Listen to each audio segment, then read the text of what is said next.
Bonsoir très chers compatriotes gabonais, en vos rangs des qualités respectives. Vous êtes à l'émission Atmosphère animée par Thierry Sam David Berakouma, le Minotaure, l'abbé de Cochon, la voix des sans-voix, la cristallisation des aspirations légitimes du peuple souverain. Nous sommes en face de l'Assemblée nationale, à ce qu'on a communément appelé l'hémicycle, la maison du peuple. Et de l'autre côté, vous avez cette inscription écrite, la mairie de Libreville vous dit merci. Les populations gabonaises sont loin d'être heureuses. Ali Bongo Liba, dans son magistère, ce mégalomane politique sans base électorale, disait qu'il ne sera heureux que lorsque les Gabonais seront heureux. Il ne sera fier de sa politique que lorsque cette politique sera profitable à l'ensemble de tous les Gabonais.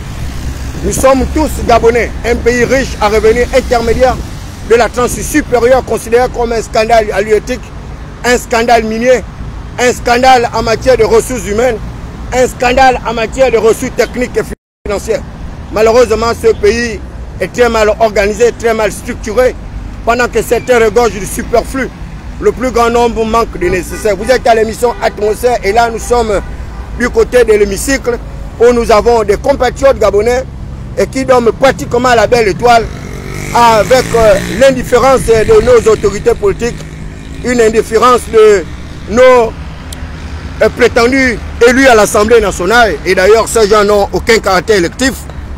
Ces individus ont purement simplement été nommés. On se croirait d'ailleurs dans un état totalitaire caractérisé par l'absolutisme du pouvoir. Ici, vous êtes au Gabon et là, vous avez cette toile de tente qui a été dressée par ses compatriotes. Et de l'autre côté, vous avez cette belle affiche. Je voudrais aller vers cette belle affiche qui dit d'ailleurs « Stop ! Tous contre la fraude au concours de l'ENA 2024, plus jamais ça. Que justice soit faite. » Moi, je suis membre de la 29e promotion de l'école de préparation carrière administrative, section diplomatie. Et d'ailleurs, lors de recensement des agents publics, on m'a identifié comme un fonctionnaire fantôme, ce qui fait que je n'ai pas pu participer à ce concours l'ENA, l'école nationale d'administration. Et là, vous avez ces compatriotes-là qui ont certainement passé cet examen et qui, malheureusement, n'étaient pas parmi les fils de nantis, ces plutocrates bourgeois, falsificateurs d'ailleurs d'actes administratifs.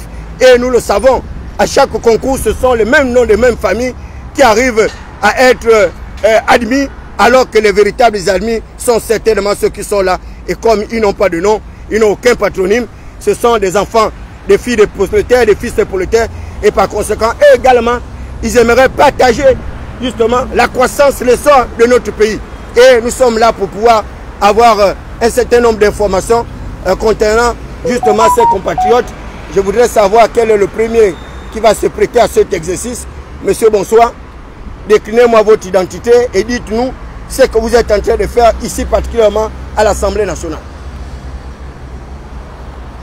Oui, vous pouvez vous lever. Bonsoir, monsieur. Bonsoir. Je me présente, Hans Ismaël Bonza. Je fais partie de ce collectif aujourd'hui qui dénonce la fraude qui a été occasionnée au concours d'entrée à l'école nationale d'administration. D'accord. Vous étiez dans quelle filière? J'appartiens à la filière, j'ai concouru dans la filière administration générale. Non, administration hospitalière et sanitaire. D'accord, administration hospitalière et sanitaire, d'accord. La fraude s'est effectuée comment? Vous avez passé le concours et je pense qu'on déboursait une somme, c'était combien? De 25 000 francs. 25 000 francs de frais d'inscription. Là également, il faut le rappeler que c'est une véritable arnaque. Lorsque vous prenez 25 000 francs de frais d'inscription de ces personnes en situation difficile, ces personnes qui sont d'ailleurs au chômage, vous multipliez par 1000 personnes, vous voyez bien, ça fait une faramineuse somme de 25 millions de francs CFA. Et ce sont des sommes non remboursables, ce sont des sommes qui sont perçues à tort. C'est de la concussion, c'est de l'arnaque, c'est du vol.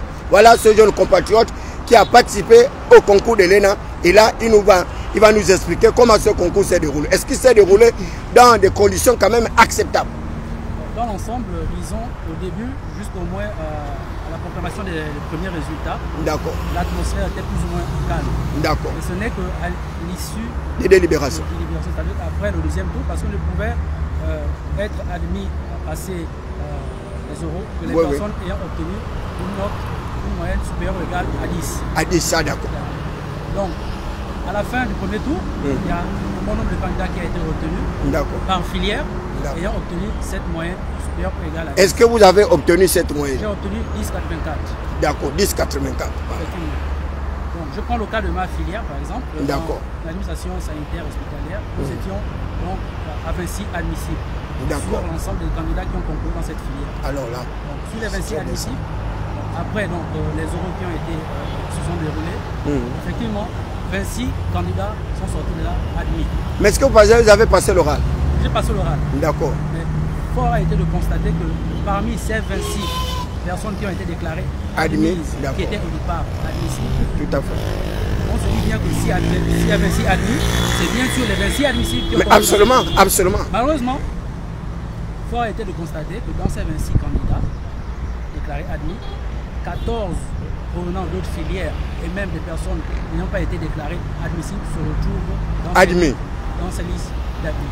Voilà, nous allons d'abord résumer. Ce compatriote a passé justement le concours de l'École nationale d'administration, la filière, vous avez dit, administration sanitaire et hospitalière. Et il a obtenu une moyenne de plus de 10, donc il était censé être admissible. Et d'ailleurs, compte tenu de son admissibilité, il a passé les oraux et ils étaient à 26. Et le décompte donne 26 admis. Donc en termes simples, il doit faire partie des 26. Malheureusement, curieusement, avec beaucoup d'étonnement, on constate que parmi les 26, il y a 14 brebis égarées qui n'étaient d'ailleurs pas admissibles, qui se retrouvent comme ça, jetées comme une comète spatiale à l'intérieur des admis.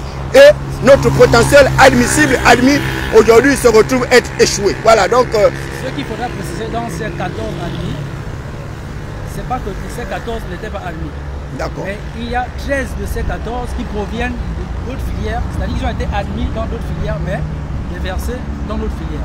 Parmi ces 14, il y a une personne qui n'était pas déclarée admissible, qui se retrouve admise. C'est le cas pour d'autres filières telles qu'on travaille, où on a un nombre de départ admissible, à la fin on se retrouve avec un nombre d'admis supérieur au nombre d'admissibles. Donc qu'est-ce que vous dénoncez en fait? Nous dénonçons simplement, premièrement, la fraude. Les personnes qui n'étaient pas censées être convoquées aux oraux, c'est-à-dire qui n'étaient pas admissibles, et qui se retrouvent admises au concours. Voilà. Également, nous dénonçons... Et là, qu'est-ce qu'il faut faire à l'endroit de ces fraudeurs-là? Il faut purement et simplement les épurer justement de la liste des admis. C'est aussi simple que ça, c'est la justice sociale. Et d'ailleurs, le chef de l'État parlait de la justice lors de son discours du 31 décembre 2025. Voilà, donc l'expulsion déjà de ces admis. Et ensuite... Et donc la deuxième irrégularité, c'est au niveau de la permutation des filières. Comment concevoir que les personnes qui ont concouru dès le départ dans une filière précise se retrouvent admises, mais dans d'autres filières? Non, ce n'est pas possible. Ces personnes qui ont concouru dans cette filière. Non.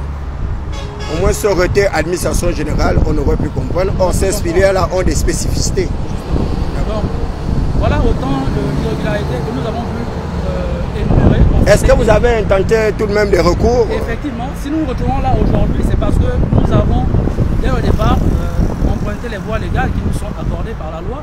C'est-à-dire que nous avons introduit un recours par voie hiérarchique au niveau de la primature, parce que nous pensons que c'est l'institution au-dessus de celle qui a organisé le concours. Tout à fait. Mieux placé pour simplement répondre à cette préoccupation.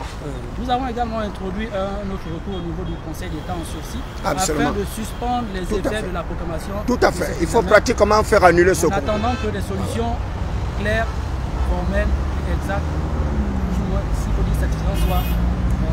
Et qu'est-ce que vous pouvez également dire à l'endroit du chef de l'État par rapport à votre situation actuelle? Ce que nous voulons adresser au chef de l'État, déjà solliciter son oreille attentive, afin qu'il prenne le bras le corps cette situation, parce que les autorités face auxquelles nous avons été confrontés jusque-là nous ont apporté aucune réponse favorable. Nous sommes aujourd'hui à 3 mois sans réponse. C'est ce mutisme aujourd'hui qui nous a donc suscité à mettre en place ce mouvement. Déjà, ça fait 5 jours que nous sommes là. Et depuis ces 5 jours, nous n'avons aucun retour officiel des autorités. C'est dire qu'aujourd'hui, la jeunesse aujourd'hui devient sacrifiée. Absolument. On parle tout le temps de chômage. Mais le chômage, c'est tout ça. Et avant de participer au concours, vous êtes détenteur de quel diplôme? Je suis détenteur d'un master en management qualité. Management qualité, d'accord. Un master 1 ou 2? Master 2. Voilà, c'est très bien. Tous ceux qui sont ici présents ont au minimum un master. Vous pouvez concourir à ce, vous pouvez pas prendre part à ce concours que les personnes sont tristes de ce diplôme. Donc c'est déplorable, regrettable de constater ce qui se passe aujourd'hui. parce que la fougue, sinon l'intérêt porté par la politique du chef d'État à travers le coup de libération, c'était plus ou moins de plonger ses mauvaises habitudes. Mais tout à fait, et d'ailleurs le chef d'État parlait de la lutte contre le chômage. Effectivement, donc c'est ce message que nous voulons passer au chef d'État, lui qui a apporté ce message, qui a redonné l'espoir aux jeunes Gabonais, parce que je crois que d'aucuns aussi n'avaient plus l'intention un jour de passer un concours. Il est venu nous a donné espoir, il a dit que c'était encore possible de restaurer les institutions, également les mentalités. C'est la raison pour laquelle nous avons cru en ce coup de libération. Et malheureusement, nous nous trouvons là dans cette situation. Nous pensons que en ultime recours, il n'y a que le président de la République. Absolument, il n'y a que le chef d'État. Sa qualité de garant des institutions. Effectivement, qui peut. Et là, je vois la grève de la faim. Est-ce que vous pensez que la grève de la faim peut véritablement faire fléchir ces autorités-là qui sont, certains d'ailleurs, sont habitués à la fraude, hein? Vous savez très bien qu'il n'y a pas longtemps, le directeur de cabinet, le ministre justement des comptabilités publiques, a été écroué pour le détournement de fonds publics. Nous avons également une autre gangrène du côté de la Caisse nationale, disons la CNAMGES, et c'est le Gabon tout entier comme ça qui est victime de toutes ces dysfonctionnalités. Voilà des jeunes compatriotes avec des Master 2 en situation de chômage. Ils passent un concours, ils arrivent à obtenir ce concours-là, malheureusement, et ils ne peuvent pas rentrer en possession justement de ce concours. C'est tout de même dommage, alors qu'il y a le principe général de droit qui parle du principe de l'égale admissibilité de tous, l'égale admissibilité de tous aux emplois et le principe de l'égalité de traitement de tous les agents. Là, vous avez des compatriotes gabonais, malheureusement, ils sont à la recherche d'un emploi. Un pays riche, je dis bien, j'insiste sur le caractère de la richesse de notre pays, ce n'est un fait de hasard. Le Gabon est un pays riche et le chef de l'État, en sa qualité de garant des institutions, doit pouvoir éviter que ces gens-là puissent se caractériser comme ça par la fraude, alors que c'est cette fraude-là que nous devons combattre pour arriver à la justice rétributive, la justice distributive, à chacun selon ses compétences, à chacun selon ses responsabilités. Est-ce que vous pensez très honnêtement que le chef de l'État actuel est capable de solutionner cette question, sinon comment il devrait faire pour procéder justement à un certain nombre d'ajustements? Nous pensons simplement que le chef de l'État, son Excellence le général pourrait rester insensible à une cause aussi noble, parce que nous savons que si nous nous retrouvons là aujourd'hui, c'est parce qu'on a cru en quelque chose. Et ce quelque chose-là, c'est lui qui l'a insufflé. Absolument. Et donc nous pensons qu'à part lui, il n'y a pas quelqu'un d'autre qui puisse prendre une décision ferme. Et d'ailleurs, nous avons j'ai cru comprendre que la directrice d'ailleurs de l'ENA avait été limogée. Elle est toujours en fonction. Ah d'accord. Moi je pensais qu'elle avait été limogée. D'accord. Donc c'est simplement dire que nous nous retrouvons là, c'est parce que nous pensons avoir épuisé les voies de retour qui nous sont réservées. D'accord. Et ce mouvement, nous l'avons lancé en soutien à ces procédures administratives que nous avons entamées. Mais ce qui est sûr, nous n'allons pas décamper tant que nous n'aurons pas une solution satisfaisante. D'accord. De toutes les façons, je vous encourage à vous battre pour cela. Moi qui vous parle, j'ai fait pratiquement 9 ans de chômage avant de me retrouver au ministère des Affaires étrangères. Je vous le dis que ce n'était pas facile. Et récemment, on m'a identifié comme un fonctionnaire fantôme, quand bien même je n'avais pas de poste d'emploi. Donc je n'ai même pas pu participer à ce concours, alors que j'étais parmi les meilleurs élèves de ma section diplomatie, et particulièrement à la 29e promotion. Donc je vous encourage de vous battre pour vos droits. Ne vous découragez pas, hein, ayez la foi en Christ, mais je vous en prie, hein, ne faites pas la grève de la faim, ça ne sert à rien. Vous n'avez pas besoin de faire la grève de la faim pour revendiquer vos droits. Il faut plutôt rester dans une atmosphère de louange, d'adoration et de prière. Hein. Implorez les cieux, battez-vous comme il faut, hein, ne vous découragez pas, quels que soient les obstacles. Et soyez-en sûrs, vous êtes des Gabonais, vous défendez votre droit, et nombreux d'ailleurs occupent des emplois actuellement alors qu'ils n'ont pas le profil qualificatif d'emploi que vous avez. Hein, certains n'ont même pas le diplôme. Ils occupent des emplois comme ça, que des diplômés comme vous devraient occuper. Et c'est pourquoi ça ne marche pas. Partout dans les administrations, ce sont des parachutages éhontés. On envoie des individus qui n'ont pas le profil qualificatif d'un emploi. Et à la fin, eh c'est le pays tout entier qui en pâtit. Voilà, vous êtes à l'émission Atmosphère. Je voudrais également continuer cette interview pour que nous puissions éclairer également la lanterne des Gabonais. Il vous souviendra que les organismes financiers internationaux, à savoir la Banque mondiale et le FMI, et paraît-il, ont sanctionné le Gabon pour non-paiement justement d'un certain nombre derrière de la dette. Et nous avons ce pseudo brillantissime agrégé ou docteur en économie, je ne sais pas, peut-être en économétrie, qui malheureusement depuis qu'il est à la tête de la direction du ministère de l'économie, et l'autre Chalamba, et cet expert comptable, et vous avez comme ça des pseudo-experts en économie qui ne soient pas capables de relancer la croissance économique par des politiques keynésiennes, la politique des grands travaux, la relance de la consommation, l'amélioration des indicateurs macroéconomiques en impulsant une certaine dynamique.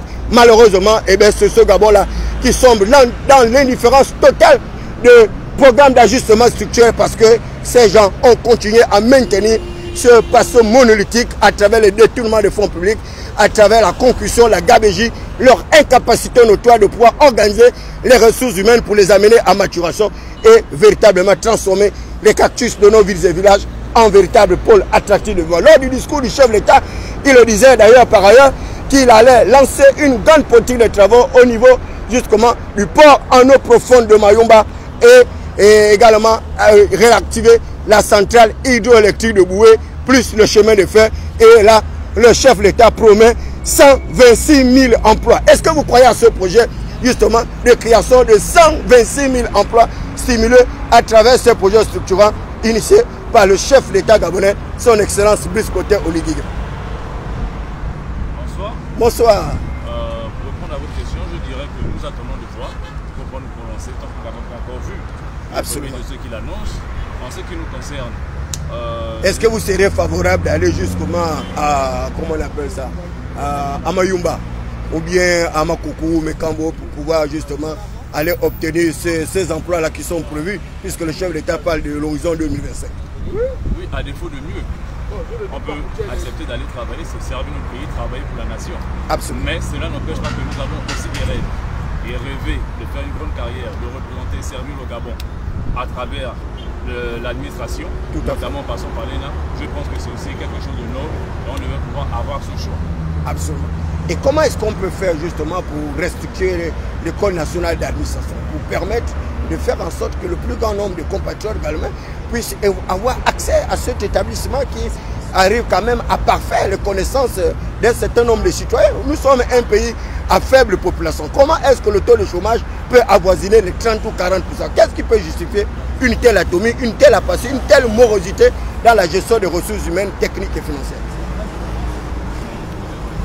Alors, bonjour. Voilà. Pour répondre à votre question, je dirais que le problème du Gabon est peut-être le problème de tous les pays africains. Absolument. C'est un problème de management, mauvaise de gouvernance. Absolument. C'est un problème de mauvaise gouvernance. Et de façon efficiente, pour régler le problème de la gouvernance, il faudra peut-être insister sur la formation. Absolument. La formation et sur la déontologie. Expliquer au cadre que... Est-ce que ces problèmes de gouvernance également ne sont pas liés au déficit démocratique également? Bon, nous pensons que tout est lié parce que c'est une chaîne. Absolument. C'est une chaîne, mais nous devons avoir la méthode de pouvoir répondre à ces difficultés. Absolument. Et je pense que la première stratégie est la formation, donc l'éducation. Et voici pourquoi aujourd'hui nous dénonçons ce concours. Effectivement. Parce que nous considérons que l'ENA, en tant qu'école d'administration, une école d'élite, voilà, une école d'élite qui forme des cadres, ne devrait pas être emprunt ou entaché de ce genre d'irrégularité flagrante en plus. Et puis, si les cadres doivent piloter les administrations du Gabon, ce seraient ceux-là qui sont qui ont été par mérite même, tout à fait le mérite, choisi. Et non pas des tricheurs. Effectivement, et non pas des tricheurs. C'est justement ça là le problème fondamental. Si nous pouvons régler le problème de la formation et surtout de la justice, parce que dit formation, dit justice. Tout à fait. Je pense que ce pays irait pour le mieux les prochaines années. D'accord, voilà, merci. Et là, vous avez ce compatriote-là, vous comprenez aisément que ce sont des hauts diplômés. Ils n'ont pas pu participer au concours de l'ENA, sachant bien qu'ils n'avaient pas le profil d'emploi qu'il fallait. Voilà, donc ce sont des compatriotes qui sont hautement diplômés. Et vous voyez bien, à travers les réponses de leurs questions, il n'y a aucun tâtonnement. Donc là, vous avez stop, grève de la faim. Tous contre la fraude, concours de l'ENA 2024. Plus jamais ça, que justice soit faite. Et là, vous avez grève de la faim, concours de fraude, ENA, École nationale d'administration. L'ENA, l'École nationale d'administration et le PCA. Il vous souviendra qu'Ali Bongo Niba, ce mégalomane politique, disait qu'il ne sera heureux que lorsque les Gabonais seront heureux. Il ne sera d'ailleurs fier de sa politique que lorsque cette politique sera profitable à l'ensemble de tous les Gabonais. Malheureusement, la politique d'Ali Bongo Niba n'a pas été profitable à l'ensemble de tous les Gabonais, puisque c'est Ali Bongo Niba, à travers de faux programmes d'ajustement structurel, initiés d'ailleurs par le perroquet vert Alain-Claude Biebinze, le dernier premier ministre de l'ère d'Ali Bongo Niba, de l'ère du système eschatologique Bongo PDG, avec celle-là qu'il avait succédé à la tête de la magistrature, qui avait inventorié des faux programmes d'ajustement structurel qui consistaient justement au blocage de l'entrée au sein de ces administrations. Et nous avons passé comme ça pratiquement 3 années sans que les Gabonais ne puissent avoir l'accès à l'école nationale d'administration, à l'école nationale de préparation cahier administrative, l'ENI, etc., etc. Et grâce à la volonté politique de héros national Brice Côté Oligui Nguema, qui est venu réactiver justement la possibilité des Gabonais de pouvoir avoir accès à cet emploi public. Et tout à l'heure, je vous le rappelais, les principes très simples justement du droit à la fonction publique, le principe de l'égale admissibilité de tous aux emplois publics, le principe de l'égalité de traitement. Et grâce à Brice Côté Oligui Nguema, il est parvenu à créer 22 000 emplois au niveau de la fonction publique.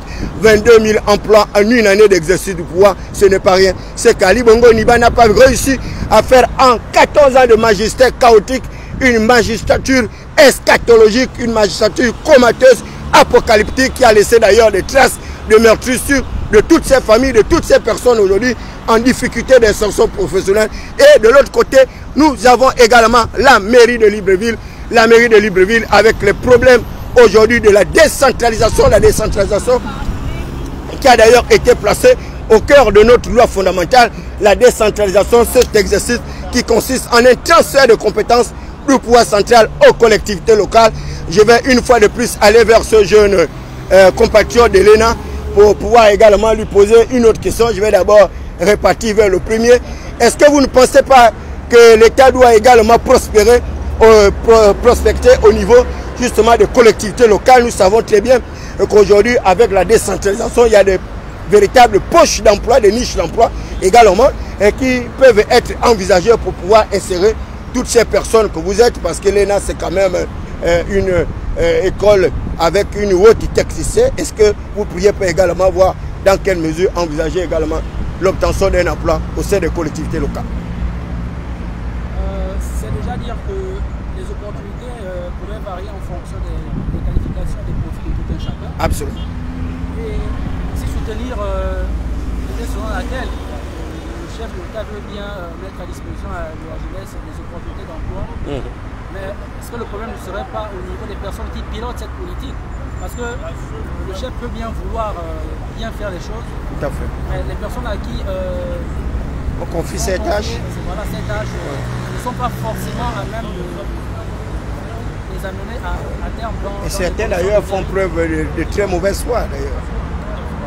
Très mauvaise foi, parce qu'on ne peut pas comprendre que vous arrivez quand même à défendre quand même l'indéfendable. Voilà, l'indéfendable, parce que les gens ont participé à une fraude au sein de l'administration et que vous ne soyez pas écoutés. Mais au niveau de l'Assemblée, est-ce que les députés arrivent quand même à venir vers vous pour pouvoir s'entretenir?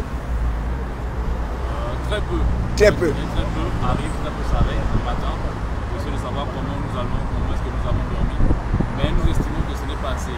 D'accord. Sur autant de députés qui sont à l'Assemblée. Mais est-ce que vous essayez également de vous organiser? Vous savez qu'il y a des élections anticipées qui vont intervenir, à savoir l'élection présidentielle, l'élection législative et locale. Moi, je vois bien que vous êtes quand même des têtes bien pleines et bien faites.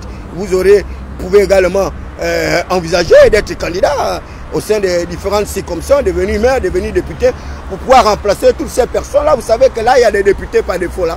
Certains n'ont même pas un certificat d'aptitude professionnelle et donc ils ne comprennent absolument rien. Et la preuve était là. Hein, ils ont validé une constitution dont ils ne connaissaient même pas le contenu. Ils ne savent même pas ce que c'est qu'un régime présidentialiste et rigide. Et aujourd'hui, ils ont toutes les peines, toutes les difficultés de pouvoir répondre à Ali Akba Onanga Yobege, Alain-Claude Biebinze, à Pierre-Claver Maranga Moussavou, on doit ça et ils préfèrent l'invective, ils préfèrent insulter, alors que ces personnes-là posent des questions de droit, de questions d'annoncement juridique avec une superposition structurelle de 3 canaux de droit dans un seul système. C'est tout le même résultat. Est-ce que vous également, vous ne pouvez pas être député, maire, sénateur et occuper ces emplois-là pour que nous ayons une véritable assemblée bicamérale avec des personnes qualifiées à cet effet? Et là, vous avez cette charmante femme également qui peut, pourquoi pas, être vice-président de l'Assemblée nationale, et comme l'est justement Fumbola. Je pense qu'il n'a pas fait beaucoup de miracles, Fumbola, pour se retrouver là comme 4e vice-président de l'Assemblée nationale. Madame, bonsoir, comment allez-vous? Déclinez-moi votre identité et votre profil qualificatif d'emploi et ensuite essayez de répondre à la question et nous expliquer un certain nombre de solutions. Et certainement, c'est vous qui allez clôturer cette émission Atmosphère sur ma page Facebook dénommée David Mbeyakouma. Je voudrais rappeler aux internautes que ma page Facebook est suivie par le chef d'État et cette page n'est pas monétisée parce que nous ne sommes pas là pour rechercher le profit à travers la misère d'un certain nombre de concitoyens. Voilà. Bonsoir madame. Comment allez-vous? Je ne vais pas bien. Ça fait 5 jours. Je suis là. Dans la grâce, au sol. Je n'aime pas la foi. Je n'ai pas du tout le temps pour amorcer le pas politique dont vous énoncez. Je n'ai pas du tout l'énergie. Vous me voyez, je suis affamée. En tant qu'une femme, être dehors, la pluie, le soleil. Tout ça à cause de quoi? Diplômée sans emploi. À la quête d'un avenir meilleur. Donc franchement, vous allez m'excuser. Les frères, je suis amochée. Amoché à cause de quoi? Des problèmes. Je suis dépassée. Je ne vais pas en parler. Je manque d'énergie. Donc, cette journée, même depuis le matin, là où nous parlons, on a un frère hospitalisé en ce moment à l'Égypto. Il a lâché ici. Donc là, nous sommes vraiment dans une attitude de prière. Monsieur le chef d'État, j'en profite. Comme vous avez dit que cette page est regardée par nos pères, c'est vous qui m'avez donné espoir de croire à la restauration de la dignité des Gabonais.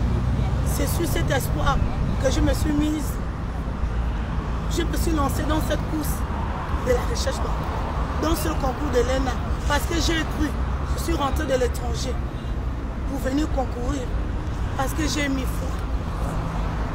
foi à ce président qui nous a donné espoir. C'est cet espoir-là que je garde en dormant ici au sol.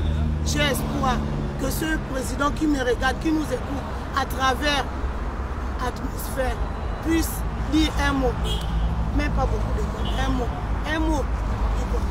Voilà, merci, excellent monsieur le président Abik, chef de l'État, son excellent Brice Kota Olivier Guéma. Vous avez entendu justement les paroles d'espoir, les paroles d'espérance de cette jeune compatriote qui est partie justement des pays étrangers pour pouvoir rechercher un emploi au sein de son pays. Malheureusement, avec un master 2, cette compatriote n'arrive toujours pas à avoir un emploi, mais elle croit mordicus et croit fermement que vous êtes le seul capable de pouvoir solutionner la question, justement, la problématique de la fraude sur l'ensemble du territoire national et particulièrement au niveau de l'ENA.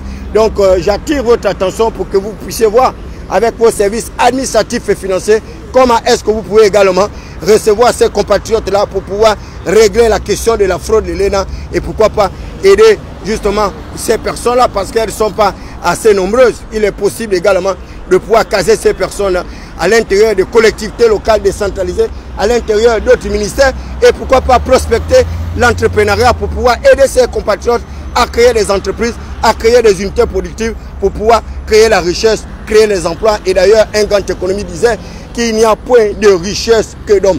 Voilà, je reviens en conclusion vers ce jeune compatriote. Vous avez, à la fin de l'émission Atmosphère, nous voulons encore une fois de plus vous remercier pour votre courage, pour votre bravoure, pour votre détermination, parce que vous êtes en train de défendre vos droits acquis et je vous encourage de ne pas vous décourager. Il est bien vrai que vous n'êtes pas suivi, beaucoup de personnes n'arrivent pas à vous accompagner, mais qu'à cela ne plaise, ne vous découragez pas. Continuez à vous battre de la même manière que vous vous êtes battu pour avoir des Master 2, pour avoir des diplômes, alors que vous êtes parmi les couches des populations des quartiers fragiles et aujourd'hui vous avez au moins des diplômes. Il vaut mieux avoir un diplôme en étant à la recherche d'un emploi que de n'avoir rien du tout. Voilà, vous avez justement la conclusion. Qu'est-ce que vous pouvez dire une fois de plus en résumé et quelles sont les pistes de solutions? Qu'est-ce que vous pouvez également dire à l'endroit de cette jeunesse oisive, à l'endroit de certains de cette jeunesse sans emploi, à l'endroit des pouvoirs publics, à l'endroit du chef de l'État. Tout à l'heure, vous avez parlé justement du problème de l'organisation de l'ensemble des systèmes étatiques des pays de l'Afrique francophone et comment est-ce qu'on peut faire pour pouvoir donner une véritable espérance à toutes ces personnes-là, aux diplômés que vous êtes, pour que vous également, vous puissiez jouir du bénéfice, du fruit de votre cerveau. Alors, pour conclure, je dirais que on a communément l'habitude de dire que la jeunesse est sacrée. Absolument. Ça voudrait dire que la jeunesse est ce tremplin, ce rempart sur lequel le développement d'un pays s'amorce et se réalise. Alors, nous croyons au 30 août 2023, nous croyons à la dynamique qui a été impulsée par les autorités aujourd'hui qui gèrent le pays et nous pensons qu'il est inadmissible dans pareilles circonstances, je parle en l'occurrence de la transition, que des pratiques douteuses, en ce moment, des systèmes déchus puissent continuer à perdurer. Il faut que cela cesse et que la jeunesse soit considérée. Il faudrait que la jeunesse soit accompagnée afin que cette jeunesse se sente concernée, impliquée, se sente aimée. Parce qu'il n'y a pas d'amour où il n'y a pas de justice. Il faudrait qu'il y ait de la justice. Il faudrait que la jeunesse puisse se sentir concernée et aussi qu'elle puisse prendre les choses en main. Absolument. La jeunesse ne doit pas tolérer ce qui est intolérable. Tout à fait. La jeunesse ne doit pas tolérer la tricherie au concours. Parce que c'est un rêve qui est brisé, c'est une famille qui est brisée et c'est le pays qui en pâtit. Alors, je demande à la jeunesse de se lever comme un seul homme, avec tout le courage qu'il faut, s'il faut même le dire, avec l'audace qu'il faut, pour prendre les choses en main et que le pays retrouve ses lettres de noblesse. Voilà, merci. Voilà, vous avez entendu une très belle conclusion. Il faut que la jeunesse s'élève pour que le pays retrouve ses lettres de noblesse. Vous savez, chaque lundi, nous arrivons à chanter la Concorde, unis dans la Concorde et la fraternité. C'est enfin notre sort vers la félicité. C'est enfin notre sort vers la félicité ne doit pas être considéré comme un slogan baroque d'une pseudo-campagne électorale à venir. C'est enfin notre sort vers la félicité doit être vécu par l'ensemble des compatriotes gabonais comme un véritable signal fort, comme un indicateur justement de transformation de nos mentalités. Et là, vous avez les énergies alternatives non renouvelables aujourd'hui qui sont saccagées comme ça, les énergies cervicales. Il n'y a qu'au Gabon où vraiment ce sont les têtes de litotes qui arrivent à occuper des emplois bien mérités. Et pendant ce temps, tous ceux qui ont appris des formations qualifiantes, tous ceux qui ont des diplômes, eh bien, sont malheureusement des laissés pour compte sociétaux, des marginaux, des exclus de la croissance économique. Et vous le voyez là, sous des abris comme si nous étions à Morshop en Mauritanie, ou bien au Mali, ou ce sont des pays, ou bien au Niger, des pays considérés comme les moins avancés, PTT, pays pauvres, très endettés, alors que le Gabon est un pays riche. Vous avez cette belle structure de l'autre côté, l'Assemblée nationale, qui est d'ailleurs la maison du peuple, et vous avez ce peuple dehors, dénudé, dépourvu de tout, sans gargote, sans prévenir, avec aucune possibilité, aucune capacité de pouvoir mettre en place un rapport de force pour contraindre ces autorités malveillantes de pouvoir respecter la dignité qui est la leur, parce que ces gens-là ont des emplois. Malheureusement, nous sommes dans un système de tutorat, de protectorat, un système de parrainage éhonté où on arrive à favoriser la carte au détriment justement de l'excellence et on arrive à nous chanter du vent. On arrive à nous chanter du vent. Malheureusement, ce cantique nouveau ne passera pas. Nous avons besoin d'une véritable révolution mentale, une révolution psychique, une révolution psychologique, une révolution somatique pour que nous arrivions à un véritable essor vers la félicité. Vous étiez en présence de David Beakouma à l'émission Atmosphère, cette émission à caractère pédagogique, à caractère didactique, avec une forte propension de pouvoir arriver à la moralisation de la vie publique. Merci de votre bien aimable attention. Nous restons avec cette note d'espoir de ce jeune compatriote qui continue à penser à tort ou à raison que Brice Kotter, Olivier Guéma peut constituer une véritable alternative pour lutter contre la fraude, pour lutter contre la criminalité qui frappe notre pays, pour lutter contre le désœuvrement, pour lutter contre le chômage, pour lutter contre toutes ces pratiques avilissantes qui qui arrive à déshumaniser l'être humain. Merci de votre bien aimable attention. Retrouvez-moi sur ma page Facebook dénommée David Berakouma, le minotaure de la baie de Cochon, la voix des sans-voix, la cristallisation des aspirations légitimes du peuple souverain, frappé du sceau du savoir, l'onction de la faculté cerveau-serveur divinement électrifié. Nous nous retrouvons demain sur l'émission Atmosphère à partir de 16h.